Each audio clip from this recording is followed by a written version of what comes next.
Good morning friends. So welcome to the prelims booster session. तो आज का पहला टॉपिक है नेशनल लॉजिस्टिक्स एक्सेलेंस अवार्ड्स। तो गवर्नमेंट ने जो है नेशनल लॉजिस्टिक्स एक्सेलेंस अवार्ड्स जो है वो अनाउंस किए हैं। और अब ये जो अवार्ड्स हर साल दिए जाएंगे, और ये इसलिए दिए जाएंगे कि जो लॉजिस्टिक्स सेक्टर हैं उसमें जो कंपनीज़ या सर्विस प्रोवाइडर्स काम कर रहे हैं उनकी बेस्ट प्रैक्टिसेस को हाईलाइट किया जा सके, और बाकी जो कंपनीज़ हैं, जो बाकी सर्विस प्रोवाइडर्स हैं, वो उनसे सीख सकें। ठीक है। तो इसकी सिग्निफिकेंस क्या है कि जो अच्छा काम कर रही हैं लॉजिस्टिक्स सर्विसेज प्रोवाइडर्स, जो कंपनीज अच्छा काम कर रही हैं लॉजिस्टिक्स क्या होता है बेसिकली, कोरियर कंपनीज, फिर जो आपकी ई कॉमर्स की जो कंपनीज जो डिलीवरी करती हैं, जो जो भी मतलब आपका सामान एक जगह से दूसरी जगह लेके जाती हैं। ठीक है। तो उन कंपनीज में जिन्होंने अच्छा परफॉर्म किया है उनकी बेस्ट प्रैक्टिसेस को जो है हाईलाइट करने का ये जो है ये एक तरह से प्रोग्राम है जिसमें अवार्ड्स दिए जाएंगे ऐसी कंपनीज़ को जिन्होंने अच्छा परफॉर्म किया है। फिर उनके एफर्ट्स को शोकेस किया जाएगा, जो कि स्किल डेवलपमेंट, ऑटोमेशन उन्होंने कैसे अच्छे अपने लेके आए, सप्लाई चेन उन्होंने अपनी कैसे ट्रांसफॉर्म की, और उन्होंने अपनी जो है बेस्ट प्रैक्टिसेस कैसे जो है वो अपनाई, कैसे अपनी कंपनी को और इम्प्रूव किया उन्होंने ताकि जो लॉजिस्टिक्स है वो स्मूथली जो है वो उसका ऑपरेशन चल सके। तो ये सारी चीज़ें उसमें हाईलाइट की जाएंगी। अब क्यों ज़रूरत है ये सब करने की? क्योंकि इंडिया का वैसे तो जो ये लॉजिस्टिक्स सेक्टर है ये तो वैसे तो जो है कंपाउंडेड एनुअल ग्रोथ रेट इसका 10.5% है, लेकिन जो कॉस्ट है हमारी लॉजिस्टिक्स सेक्टर में वो बहुत महंगी पड़ती है। मतलब अगर आपको एक जगह से दूसरी जगह सामान भेजना है तो एज़ कम्पेयर टू बाकी कंट्रीज़ आपके इंडिया में वो बहुत महंगा पड़ता है। तो हम चाहते हैं कि कंपेटिटिव हो जाए, एफिशिएंट हो जाए ये सेक्टर, तो कि हमारी जो है वो कॉस्ट्स भी जो है वो कम हो जाए। ठीक है। तो अब ये अवार्ड्स कैसे दिए जाएंगे? Ministry of commerce and industry को ये सबमिट की जाएंगी एंट्रीज अलग अलग कंपनीज़ द्वारा, और एक नेशनल ज्यूरी पैनल होगा जो सिलेक्ट करेगा, और ये नेशनल ज्यूरी पैनल जो होगा वो स्पेशल सेक्रेटरी जो लॉजिस्टिक्स डिवीजन के हैं वो सिलेक्ट करेंगे और वो चेयर करेंगे उसको, और उसके बेसिस पर ये अवार्ड्स दिए जाएंगे। ठीक है। तो जिसको अवार्ड मिलेगा उससे बाकी कंपनीज़ को सीखने को मिलेगा। ठीक है। इसलिए ये प्रोग्राम किया जा रहा है, ये अवार्ड्स दिए जा रहे हैं। So, National Logistics Excellence Awards. So, these awards are basically planned to be given so that logistics infrastructure will be strengthened in the country, because through these awards, the government wants to highlight the best practices adopted by logistics services providers in the country. Okay, so all those logistics services providers who are performing exceptionally good and who have brought good amount of reforms in their business operations, such as supply chain transformation, uh, automation, skill development, and other similar endeavors, they will be awarded through these they will be rewarded with these awards. And this excellence awards will highlight their entire business operation, and it will motivate other logistical companies to learn from that awarded company, and it will help our country to improve its logistics sector. Okay, so what is the need to recognize this sector, and what is the need to promote this sector? Basically, our country has this logistics sector which is growing at a rate of 10.5% CAGR, but there are some issues such as logistics costs are very high in India. Almost 14% of India's GDP is comprehensive logistics cost, which is very high. So the government wants that this logistics cost should come down so that the future is basically the future will rely on logistics. Okay, so the boom in e-commerce and the boom in internet, it will all uh, lead to logistical sector becoming very important for our economy. Okay, so that's why the government wants to promote this sector by awarding these companies who are performing very good, and these awards will be given by a Ministry of Commerce and Industry, who will be inviting entries through a portal, and a national jury panel will decide who will be the winners. So this national jury panel will be headed by a special secretary logistics division, and they will have some representatives from several ministries and research institutions, and these awards will be announced on 31st October 2021. Okay, so now let us see the next topic which is startup India showcase platform. तो आपको याद होगा अक्टूबर 2020 में ये portal ये निकाला गया था, एक प्लेटफॉर्म। इस पे जो अच्छे इंडिया के जो बहुत अच्छा जिन्होंने परफॉर्म किया है उन पोर्टल्स को जो है यहाँ पर इस पे जो है वो जगह मिली है, और उससे क्या हो रहा है, उसके फीचर्स क्या हैं स्टार्टअप इंडिया शोकेस प्लेटफॉर्म के, अलग अलग फील्ड के जो स्टार्टअप्स हैं इंडिया में उनका यहाँ पर प्रोफाइल पेज बना दिया गया है, वो आपस में भी इंटरेक्ट करते हैं और आपस में जो है वो बिज़नेस जो है एक्सप्लोर अपॉर्चुनिटीज़ एक्सप्लोर करते हैं। एक ऑनलाइन डिस्कवरी प्लेटफॉर्म है, जनता को, इन्वेस्टर्स को, आम जो है बिजनेसेस को पता लगता है कि ये स्टार्टअप्स इंडिया में एग्जिस्ट करते हैं और इन्होंने इतना इतना अच्छा परफॉर्म किया है। उनका पूरा प्रोफाइल पेज उस पर अवेलेबल है, ठीक है। और इस प्रोफाइल पेज पर, इस प्लेटफॉर्म पर जिन्होंने अच्छा परफॉर्म किया, जिनकी कैपेबिलिटीज़ अच्छी हैं, जिन्होंने कुछ अलग करके दिखाया है, उन सब की एक रिपोजिटरी बना के रखी है गवर्नमेंट ने। तो इसमें कैसे सिलेक्ट किया जाता है, DPIIT तो पता है आपको, ठीक है। तो हमारे जो मिनिस्ट्री ऑफ कॉमर्स के अंडर आता है, तो ये डिपार्टमेंट जो है, ये रिकॉग्नाइज जो स्टार्टअप्स हैं, डिपार्टमेंट द्वारा रिकॉग्नाइज स्टार्टअप्स, वो इसके लिए अप्लाई कर सकते हैं।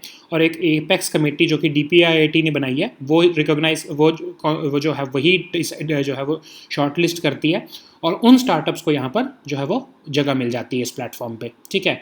तो now let us see this topic in English. Startup India showcase platform. So this platform is an online discovery platform. We know that it was launched in October 2020. We covered it in our prelims booster also. And this platform is providing a space for new and emerging innovative platforms spanning across various sectors in India.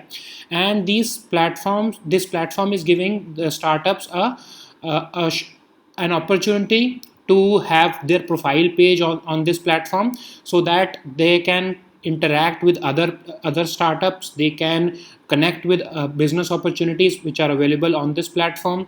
And this will be an online repository of all those important startups which have made their mark on Indian industry. And this will connect them to potential investors and all those business partners who will be willing to partner with them. Okay. And how these startups are selected, which startups will be listed on this Startup India Showcase platform. So DPIIT recognized startups, all of them are eligible to get listed on this platform.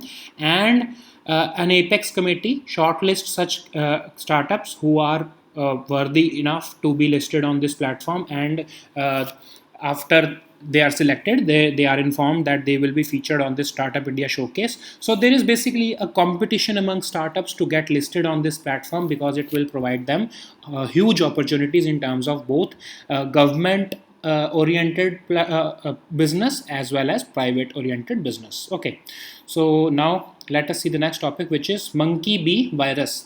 तो सबसे पहले 1932 में इसको identify किया था, और recently आपको पता है एक लैब अटेंडेंट जो है उनकी डेथ हो गई है चाइना में, जिनको ये मंकी बी वायरस हुआ था। तो आज तक टोटल 1932 से लेकर 2020 तक आज तक 50 लोगों को इसने इन्फेक्ट किया है। लेकिन सिर्फ एक हमने ऐसा केस देखा है जिसमें ह्यूमन टू ह्यूमन ट्रांसमिशन भी हुआ है, ठीक है। तो ये मंकी बी वायरस 1932 में हुआ है। तो सबसे पहले आइसोलेट किया गया था अल्फा हर्पीवरिस इंजोटिक इन मकाक्स क्या होते हैं, मंकीज़ होते हैं ना, तो उनके अंदर ही हमको मिला है वायरस, और ये only identified old world monkey virus है ये, ठीक है।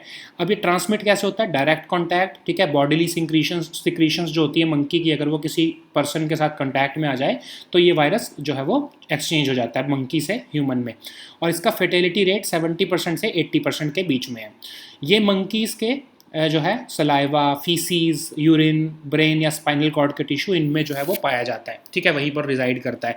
तो बॉडीली सिक्रीशंस जो होती हैं वहीं से जो है ये ट्रांसमिट हो सकता है।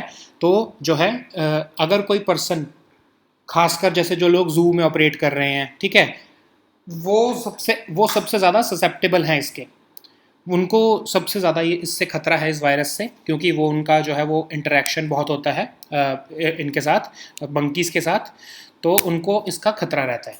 Okay, so this is also found in, और उनके सलाइवा में आपको ये तो हमने देख लिया।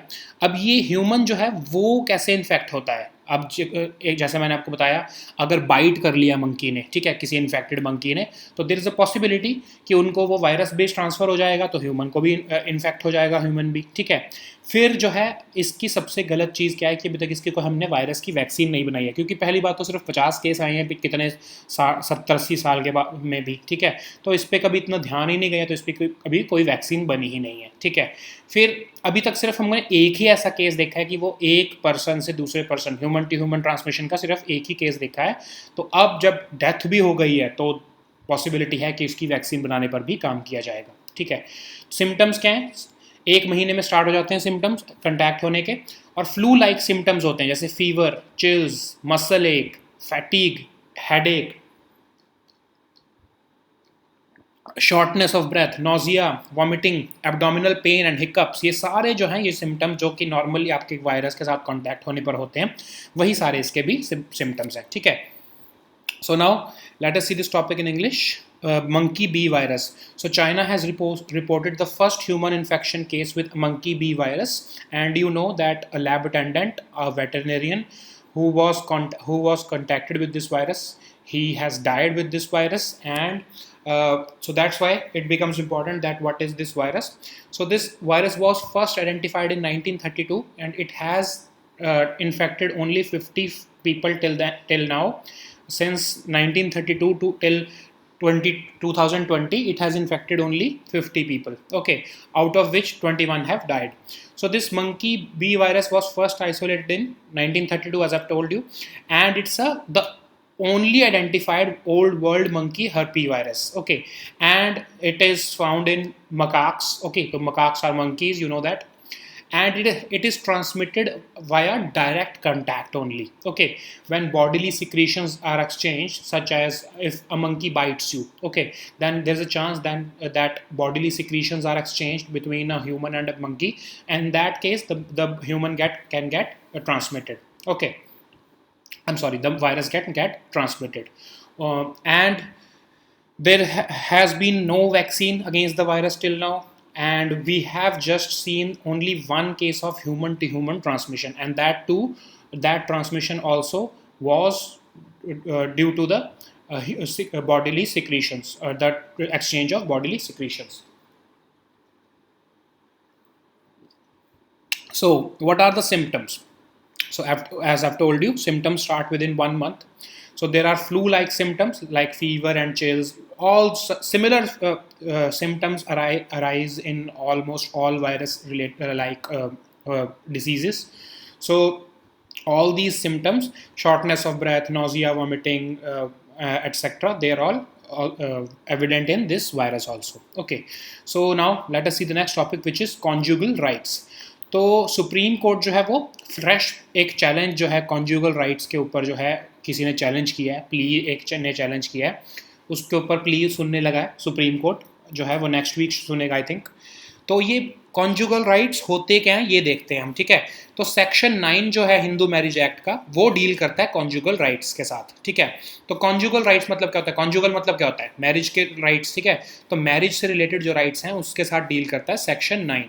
तो कोहैबिटेशन जो है उसके साथ डील करता है सेक्शन 9। कोहैबिटेशन मतलब अगर समझ लो कि हस्बैंड वाइफ हैं और हस्बैंड जो है वो वाइफ से डाइवोर्स लेना चाहता है। ठीक है, तो उसने डाइवोर्स फाइल कर दिया, लेकिन वाइफ वो डाइवोर्स नहीं लेना चाहती। ठीक है, तो वाइफ जो है वो ये section 9 of Hindu marriage act में कोर्ट में प्ली फाइल कर सकती है कि ये डाइवोर्स लेना चाहता है बट मैं नहीं लेना चाहती और ये मेरे साथ रहना नहीं चाहता है।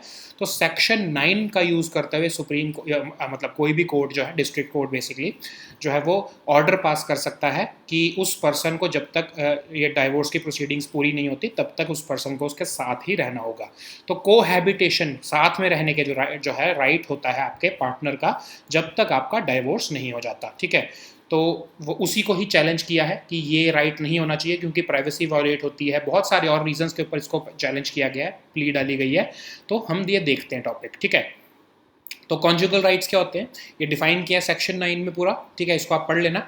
और ये पर्सनल लॉज जो हमारे हिंदू पर्सनल लॉज हैं उसके अंदर ये सेक्शन 9 में ये डील किया गया है। ठीक है, अब इसमें क्या होता है कि क्रिमिनल लॉ ये आपको कहता है, जो आपका लॉ है ये कहता है कि आपको राइट टू कंसोर्टियम या फिर कोहैबिटेशन, आपको साथ में रहने का राइट देता है कि अगर आपकी किसी के साथ मैरिज हुई है तो आपका राइट है उसके साथ रहने का, और अगर वो पर्सन नहीं रख रहा है आपको तो आप गवर्नमेंट जो कोर्ट है वो ऑर्डर पास करके आपको उनके साथ रहने को कहेगा। ठीक है, तो 1970 में यूनाइटेड किंगडम ने जो कि इंडिया में लॉ लेके आए थे, उन्होंने ही अपनी कंट्री में तो इसको वो ख़त्म कर चुके हैं कॉन्जुगल राइट्स को। अब वो क्या होता है कि समझ लो, जैसे मैंने आपको एग्जांपल दिया कि कोई अगर पर्सन जो है, जैसे हस्बैंड ने अगर डाइवोर्स केस फाइल कर दिया और जो है वो उसके खिलाफ जो वाइफ होती है, या फिर उल्टा भी हो सकता है क्योंकि ये लॉ जेंडर न्यूट्रल है, तो अगर वाइफ ने जो है वो डाइवोर्स फाइल किया है तो हस्बैंड फाइल कर सकता है ये सेक्शन 9 कि मैं मतलब कोहैबिटेशन की जो है वो उसका राइट है, तो जब तक डाइवोर्स की प्रोसीडिंग्स नहीं पूरी होती तो आपको जो हस्बैंड और वाइफ है उनको इकट्ठे रहना पड़ता है, ठीक है। तो कोर्ट जो है वो ऑर्डर पास कर सकता है कि आपको जो है आप दोनों को इकट्ठे रहना है। तो कोर्ट एक तरह से इस लॉ के थ्रू ट्राई कर रहा है कि जो है वो मैरिज टूटे ना, ठीक है। लेकिन चैलेंज क्यों किया गया? सबसे पहले तो चैलेंज ये किया गया कि राइट टू प्राइवेसी को वॉयलेट करता है। अब समझ लो जिसके साथ मैं नहीं रहना चाहता, जिसको मैं डाइवोर्स देना चाहता हूँ, तो मैं उसके साथ अपनी लाइफ के जो है मेरी प्राइवेट मोमेंट वो क्यों स्पेंड करूँगा, ठीक है। तो ये मेरी राइट टू प्राइवेसी को वॉयलेट कर रहा है, ठीक है। फिर ये भी कहा जा रहा है कि जो स्टेट है, जो गवर्नमेंट है, जो जुडिशरी है, वो कौन होती है मुझे बताने वाली कि मैं किसके साथ रहूँ और किसके साथ ना रहूँ, ठीक है। तो गवर्नमेंट की मेरी मैरिज के अंदर इंटरफेरेंस इस मामले में सही नहीं है, ऐसा जो है ये क्रिटिक्स कह रहे हैं। वैसे तो, और फिर एक और क्रिटिसिज्म है कि वैसे तो ये लॉ जो है वो जेंडर न्यूट्रल है, चाहे वाइफ भी फाइल कर सकती है और हस्बैंड भी फाइल कर सकता है, लेकिन ये सबसे ज़्यादा जो है वो विमेन को ही अफेक्ट करता है। अब सोचो, अगर किसी का जो हस्बैंड है वो डोमेस्टिक वायलेंस में इन्वॉल्व है, वो मारता है उसको बहुत ज़्यादा, लेकिन तो अगर फिर विमेन जो है उसने डाइवोर्स फाइल किया और वो अलग रहना चाहती है, तो अगर ये जो लॉ की वजह से, इस सेक्शन की वजह से उनको कोहैबिटेशन या जो है कॉन्जुगल राइट्स अगर इन्वोक कर लेता है वो हस्बैंड, तो वाइफ को दोबारा उसके साथ रहना पड़ेगा जब तक डाइवोर्स की प्रोसीडिंग्स नहीं चलती। तब तक वो ससेप्टेबल है, तब तक वो वल्नरेबल है कि उसको डोमेस्टिक वायलेंस होगा उसके साथ, क्योंकि हमारे कंट्री में तो मैरिटल रेप भी का भी कोई कंसेप्ट नहीं है, तो उसके ऊपर वायलेंस सबसे ज़्यादा उस टाइम पर हो सकता है। तो ये एक तरह से उसके लिए सही नहीं है, ठीक है। अब क्या पहले भी ऐसा हुआ है कि कोर्ट्स ने इसको जो है वो नल एंड वॉइड डिक्लेयर किया हो? Yes, Andhra Pradesh high court ने 1983 में जो है कहा था कि ये राइट टू प्रिवेसी के खिलाफ है, इसलिए उसको स्ट्रक डाउन कर दिया था इस प्रोविजन को। लेकिन उसी साल जो है दिल्ली हाई कोर्ट ने एक सिमिलर केस में इस प्रोविजन को अपहेल्ड किया। फिर 1984 में सुप्रीम कोर्ट ने भी इस प्रोविजन को अपहेल्ड किया और कहा कि ये एक सोशल पर्पस जो है वो सर्व करता है, ये वाला प्रोविजन, और ये मैरिज के टूटने को रोकता है, ठीक है। तो हमारी कंट्री में मैरिज का टूटना is a very big thing, तो इसलिए जो हमारी सोसाइटी में इंस्टेबिलिटी ना आए उसके लिए ये प्रोविज़न को बना के रखा हुआ है अभी तक, ठीक है। तो लेकिन अब इसको चैलेंज किया गया है, अब इसको कहा जा रहा है कि इसको ख़त्म करो, तो देखते हैं सुप्रीम कोर्ट इस पर क्या ऑर्डर पास करता है। Okay, so just a moment. So now let us see this topic in English. Conjugal rights. So Supreme Court is expected to begin hearing a fresh challenge to the provision allowing restitution of conjugal rights under Hindu personal laws. So this basically conjugal rights means the term conjugal means marriage. So as a partner in marriage, you have some rights against your spouse or your partner. So in case, just assume that you have filed for a divorce, then your wife can seek these conjugal rights under section 9, that of course this person wants to take a divorce, but I don't want to take a divorce, I want to live with this person, I have cohabitation rights, I have a right to live with this person.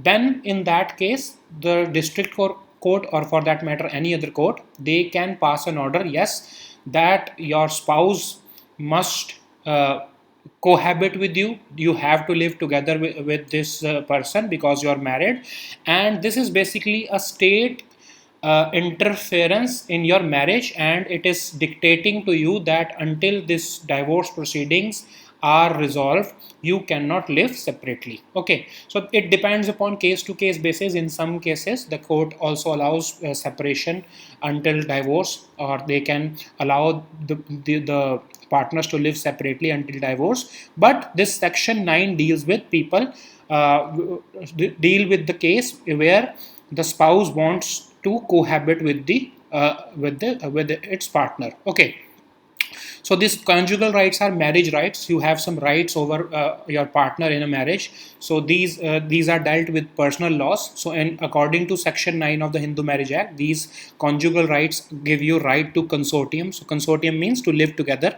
So in 1970, United Kingdom has repealed these rights, these conjugal rights, and uh, how this case is being filed. How can you file a case under Section 9? So like I've told you, like if your partner wants to take a divorce, but you don't want that divorce and you want to live with your partner, then you can go ahead in the court and get this an order passed under Section 9, and the court can interfere and direct your partner to live with you under this section. Okay, so why this law is being challenged? Because people are alleging that it is violative of fundamental right to privacy. So since 2017, when right to privacy was made a fundamental right, so people are saying that a person who does not want to live with another person, who wants to take a divorce, it is violative of his or her right to privacy if you force him or her to live forcefully with her. Okay, with her or him. Okay, so uh, the first ground is right to privacy. The second ground is who is the state or the judiciary to force or interfere in our marriage, and this violates our sexual and decisional autonomy. Okay, and it also derides our dignity, human dignity. So the third point is, although this law is gender neutral, a husband can file it against his wife, a wife can file it against her husband, but it affects women the most. So just imagine if a husband is involved in domestic violence and the wife has filed for divorce.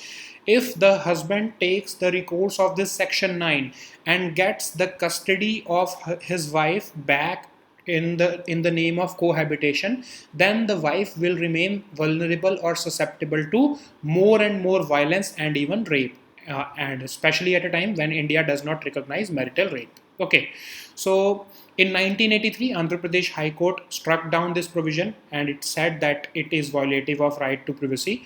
But in the same year, Delhi High Court restored this provision and it said that and it upheld this provision basically.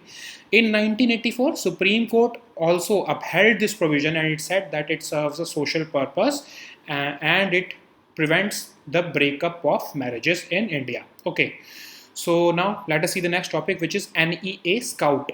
तो एक new spacecraft NEA scout जो है वो Artemis mission के साथ जो है वो नासा भेजने की तैयारी कर रहा है. ये आर्टेमिस मिशन क्या है? मून पर भेजा जा रहा है. ये मिशन 2024 तक पहुंच जाएगा. नवंबर में शायद इस साल ही भेजा जाएगा.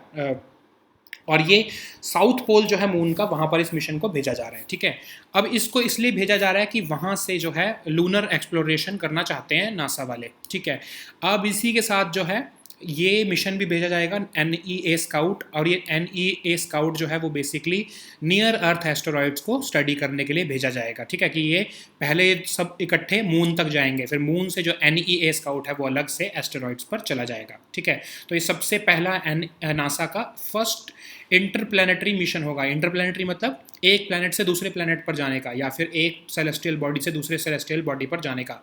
मतलब अर्थ से डायरेक्ट नहीं जा रहे हैं वो, अर्थ से पहले मून जा रहे हैं, मून से फिर आगे आगे कहीं और जा रहे हैं. ठीक है, तो ये जो है आर्टेमिस मिशन जो है इसका नाम है acceleration reconnection turbulence and electron dynamics of moons interaction with the sun.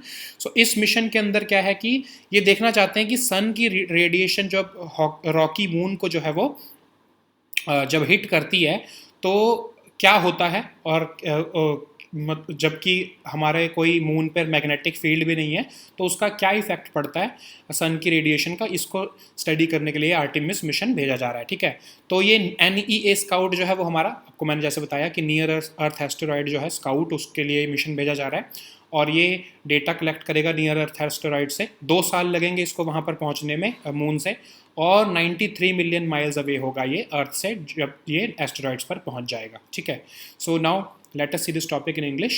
NEA Scout. So NASA has announced this new spacecraft, NEA Scout. It will be attached to Artemis 1, which will be launched which will be launched in November this year. And this Artemis mission basically aims to land on the south pole of the moon, and probably on the Shackleton crater, and it aims to study the sun's radiation on our rocky moon, and how this sun's radiation behaves because on the moon, because our moon does not have a magnetic field to protect itself. Okay, so this mission, this NEA Scout will be attached to Artemis 1, and once they land to that particular location, NEA Scout will continue its journey towards asteroid belt, and that's why it's called NEA Scout. So near Earth asteroid, it will be a small aircraft, spacecraft, which will fly by and collect data from near Earth asteroids. It will be the first interplanetary mission of America. So what is the meaning of it? That it will be the first time this mission is not going directly to another planet. It will go first to the moon, and then from the moon it will go to the Earth, near Earth asteroids. Okay, so it will take almost 2 years to cruise to the asteroids, and it will be almost 93 million miles away from Earth when they will land. It will land to the asteroid belt. Okay, so now let us see the next topic, which is in fact a good news for all of you. Okay, तो OPEC plus production cuts, ये क्या चीज़ है? OPEC ने जो है वो जब अप्रैल 2020 आया तो ऑयल प्राइसेस बहुत नीचे चले गए, क्योंकि उन्होंने क्या किया था कि कोरोना का लॉकडाउन लग गया था, लेकिन उन्होंने अभी भी सप्लाई बहुत हाई रखी हुई थी, तो डिमांड थी नहीं उतनी, सप्लाई बहुत ज़्यादा थी, तो क्या था, प्राइसेस बहुत नीचे चले गए थे, ऑलमोस्ट $20 पर बैरल पहुंच चुके थे अप्रैल 2020 में। तो अप्रैल 2020 में ओपेक और ओपेक प्लस ने डिसाइड किया कि अब हमको इतनी ज़्यादा प्रोडक्शन करने की ज़रूरत नहीं है, क्योंकि प्राइसेस बहुत नीचे चले गए हैं, तो हमको अपनी सप्लाई को भी कम करना पड़ेगा, डिमांड मिसमैच हो रही है नहीं तो, ठीक है। तो उन्होंने अपने प्रोडक्शन कट्स किए और कहा कि 2 साल तक हम ऐसा रखेंगे, ठीक है। तो जब धीरे धीरे लॉकडाउन खुलने लगा, कंट्रीज़ में economic activity back to on track आने लगी, तो उन्होंने तो प्रोडक्शन कट्स किए हुए हैं, ठीक है। तो अब सिचुएशन उल्टी हो गई कि डिमांड ज़्यादा है और सप्लाई कम है, उन्होंने सप्लाई कम की हुई थी, प्रोडक्शन कट किए हुए थे अपने, तो उससे क्या हुआ, प्राइस राइज हो गया, ठीक है। अभी आप देखो रिसेंटली $75 से ऊपर ऑलमोस्ट पर बैरल पहुंच चुका था, जो कि पिछले जो पिछले बहुत ही 2-3 साल का सबसे हाईएस्ट प्राइस था। तो अब जो है धीरे धीरे गवर्नमेंट ऑफ इंडिया है वो अपनी डिप्लोमेसी से, इवन जो है यूएस गवर्नमेंट भी है, जो बहुत सारी गवर्नमेंट्स जो इनको ओपेक प्लस को कह रही थी कि आप जो है प्रोडक्शन कट्स को ख़त्म करो जो आपने अप्रैल 2020 में किए थे, अब नॉर्मल सिचुएशन आ गई है, तो आप अपनी प्रोडक्शन दोबारा बढ़ानी शुरू करो, तो आपकी जो है प्राइस स्टेबलाइज हो, ठीक है। तो इंडिया में तो आप प्राइस देख ही रहे हो, 100 से ऊपर जा चुका है जो हमारे प्राइस में पेट्रोल वगैरह, ठीक है। तो अब जो है ओपेक प्लस ने डिसाइड किया है कि वो जो प्रोडक्शन कट्स थे उसको विड्रॉ कर लेंगे, और धीरे धीरे हर थोड़े टाइम बाद मंथली बेसिस पर वो 4 लाख बैरल बढ़ाते रहेंगे पर डे एवरी मंथ। जैसे अगर इस साल 10 लाख बैरल, इस महीने 10 लाख बैरल है, तो अगले महीने जो है वो 14 लाख बैरल कर देंगे, ठीक है। तो ऐसे करते करते वो 10 मिलियन बैरल जो है पर डे प्रोडक्शन कट करेंगे, जो है वो और प्रोडक्शन कट जो उन्होंने करनी थी उसको वो है रिवर्स करेंगे, और प्री कोरोना टाइम पे जितनी प्रोडक्शन करते थे उस पे वो पहुंचेंगे। उससे क्या होगा, धीरे धीरे हमारे अगले महीने से जो है शायद प्राइस नॉर्मली, ऐसा नहीं होगा कि बहुत आपको 100 रुपये का पेट्रोल 70 रुपये पे आ जाएगा, बट धीरे धीरे ग्रेजुअली जो है वो प्राइस नॉर्मल होने शुरू हो जाएंगे, और आपको सितंबर 2022 तक जो है वो प्राइस नॉर्मल जो पहले कोरोना से पहले थे वैसे ही देखने को मिलेंगे, ठीक है। So this is the good news for us. तो ओपेक क्या है, ओपेक जो है वो एक परमानेंट इंटर गवर्नमेंटल ऑर्गेनाइजेशन है। बगदाद कॉन्फ्रेंस में 1960 में इसको बनाया गया था, Iran, Iraq, Kuwait, Saudi Arabia और वेनेजुएला ने। और ये जो ओपेक है ये एक ऑयल पेट्रोलियम जो कंट्रीज़ हैं उनकी एक ऑर्गेनाइजेशन है, एक तरह से कार्टल है, डिसाइड करते हैं कि कितना पेट्रोल बनाया, कितना ऑयल वो प्रोड्यूस करेंगे, पूरी मार्केट को कैसे कंट्रोल करेंगे, उसी के लिए ही इसको बनाया गया, ठीक है। हेडक्वार्टर इसका वियना में, ऑस्ट्रिया में है। तो ओपेक प्लस क्या है, ओपेक प्लस में और कंट्रीज़ भी ज्वाइन हो जाती हैं जो ऑयल प्रोड्यूसर्स हैं, जैसे Russia, Oman, Mexico, Malaysia etcetera, ये सारी कंट्रीज़ भी इसमें ज्वाइन हो जाती हैं। Okay, so now let us see this topic in English. OPEC plus production cuts. So it is basically a good news for you. We have been seeing that oil prices are rising consistently. It has touched even 100 and even in some cities it is even more than 100 rupees. So why it was happening? Because in April 2020 the OPEC was producing normal oil. Okay, but in April 2020 most of the countries went into lockdown, so economic activities came to a halt, and because of that demand of oil turned upside down. Okay, it went downwards and the supply was high, so the prices of crude oil also dropped because of demand supply mismatch. Demand was very less but the supply was very high, so prices dropped. Simple demand and supply rule. So the OPEC Plus decided in April 2020 that they will not be able to sustain this business, so they will have to cut their production. So they will have to decrease supply, and they started production cuts for a period of 2 years. And by 2021 the situation started normalizing. The economies of the world started getting on track again, and the demand shot up again as normal. Okay, but these production cuts were there. Supply was still errant, and supply was still low as compared to pre one April to 2020 period. So that's why oil prices started rising, and it almost reached more than $75 per barrel. So that's why government of India, even US government and several other governments, developing countries, they started pressurizing OPEC plus that now situation has normalized. You can go back to your normal supply, and you should stop your production cuts. So now OPEC plus has decided that as the economy is back on track, we will be reversing the trend of our production cuts, which and by from next month probably they will be increasing their supply 4 lakh barrels per day for every month.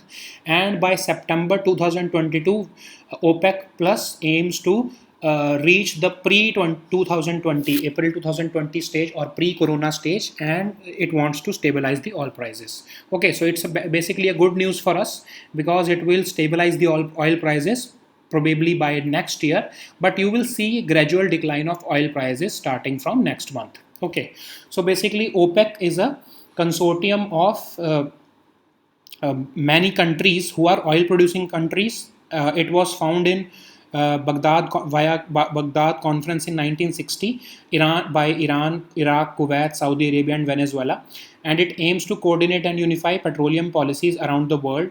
And OPEC Plus is basically OPEC plus several other countries who are also the supplier of oil. Okay, so this OPEC is headquartered in Vienna, Austria, and this OPEC Plus is basically an extension of OPEC, and it does not have any specific headquarters or an office. Okay, so now let us see a very important topic, Pegasus. तो Pegasus जो है वो भी news में चल रहा है, even parliament में भी उठा इसका मुद्दा अभी, क्योंकि कुछ जर्नलिस्ट को कहा गया है कि उनके ऊपर सर्वेलेंस की गई है इस टूल के ऊपर का यूज़ करते हुए।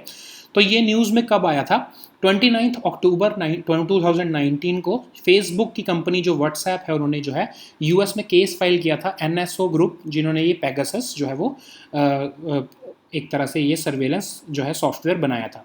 ठीक है, तो ये क्या था? पेगासस एक तरह से सर्वेलेंस प्रोग्राम था जिसमें ह्यूमन राइट्स एक्टिविस्ट, जर्नलिस्ट, इन सब के ऊपर व्हाट्सएप का यूज़ करते हुए जो है इस एनएसओ ग्रुप जो इजराइल बेस्ड कंपनी है, उन्होंने जो है वो उनके ऊपर एस्पियोनाज किया था और उनके ऊपर जो है वो सर्वेलेंस किया था, उनकी जो है वो हैक कर लिया था। तो पेगासस इतना सोफिस्टिकेटेड टूल है।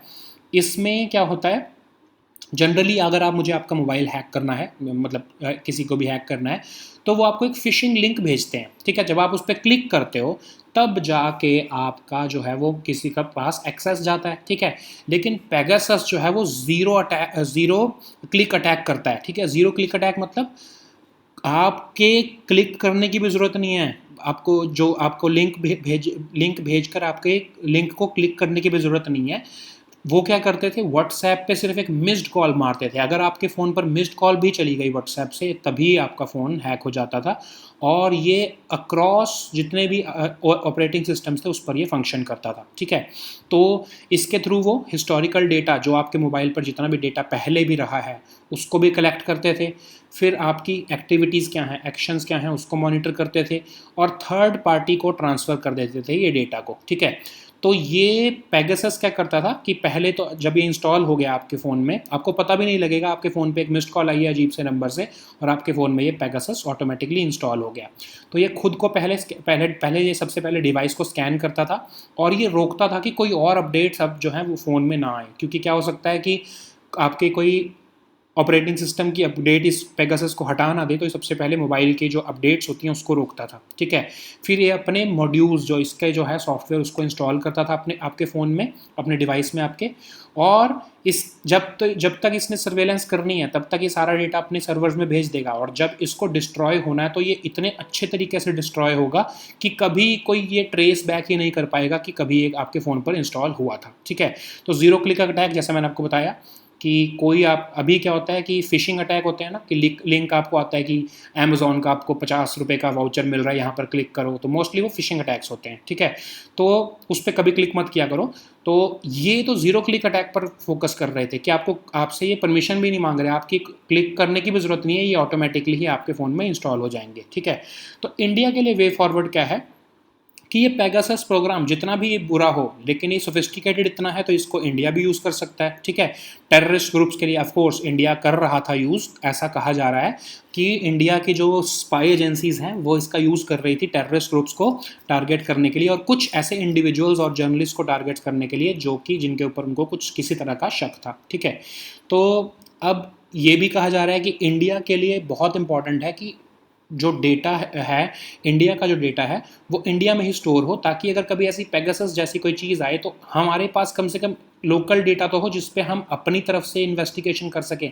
तो अभी तो हम कुछ इन्वेस्टिगेशन कर ही नहीं सकते क्योंकि सारा डेटा जो है वो यूएस के सर्वर्स पर है, वहीं की गवर्नमेंट सिर्फ इन्वेस्टिगेशन कर सकती है, ठीक है। तो इसलिए हमको इंडिया को ये है और ज़्यादा जो थोड़ा वॉसिफरस होना पड़ेगा और ज़्यादा थोड़ा बोलना पड़ेगा कि हाँ ये जो कंपनीज़ हैं ये इंडिया में भी डेटा अपना स्टोर करें, ठीक है। So now let us see this topic in English, Pegasus. So why it is in news? So recently some journalists, the names of some journalists were exposed that they were being targeted by Pegasus. This is a surveillance tool which is being used by several governments across the world, and this Pegasus was developed by an Israeli cyber arm firm, NSO Group, and because of that, WhatsApp filed a lawsuit against this company in October 2019 that it has violated the WhatsApp rules, and how this Pegasus was being used. So just Pegasus was using WhatsApp, just a missed call on your WhatsApp would come, and this Pegasus will get installed at your phone, and it will send all your data, all the historical data. It will monitor all your activities, and it will transmit all the data to third party countries, third party associates anonymously. Okay, so it was targeting several human rights activists, journalists, etc. Even some countries were using it for espionage purposes, like Pakistan was using it, and this Pegasus was being used against terrorist groups also. Okay, so NSO, this group which has created this Pegasus, it is saying that we are being unnecessarily targeted. We have helped several countries to neutralize threats of terrorists, and we have helped so many countries in several criminal cases such as human trafficking, etc., several transcontinental cases or several cross border cases, and that's why this small component, it is being blown out of proportion, and we are not at fault because we have dealt with the governments, only selected governments, and not ruthless regimes like China. Okay, so this Pegasus is basically a surveillance tool which is used by their customers, and it gets installed in a mobile device across all operating systems. It collects data, monitors the activities, and transmits the data to third parties anonymously. So it functions simply by a zero-click attack. So zero-click attack is generally, I've told you, generally when I have to hack your phone, I will send you a link, and once you click that link, I will hack your phone. It is called a phishing attack. So in this zero-click attack, I don't need to even send you a link or seek your permission in any form. I will just give you a missed call, like a WhatsApp missed call, and this Pegasus will itself get installed itself, and it will start doing its work of surveillance from by that period only. Okay, so as bad as you think about Pegasus, it is important that it is a very sophisticated. It is important to remember that it's a very sophisticated tool. So, government of India must utilize this Pegasus program to eavesdrop on terrorists who are plotting against India, and we can continue to utilize the opportunities which are presented by this tool. Okay, so there is also a case that India should have the data of Indians at Indian territory only. Okay, so we must encourage our companies like Facebook, Twitter, etc. to have their servers in India, because otherwise, if such a case of Pegasus arises again, we will not be able to investigate it because it will be outside of our jurisdiction. Like today, we do not have any options because the servers of these companies are located in USA. So we will have to rely on all the reports that these US law enforcement agencies will generate. Okay, so these were our topics for today. We'll meet next time with new topics. Until then, goodbye and take care.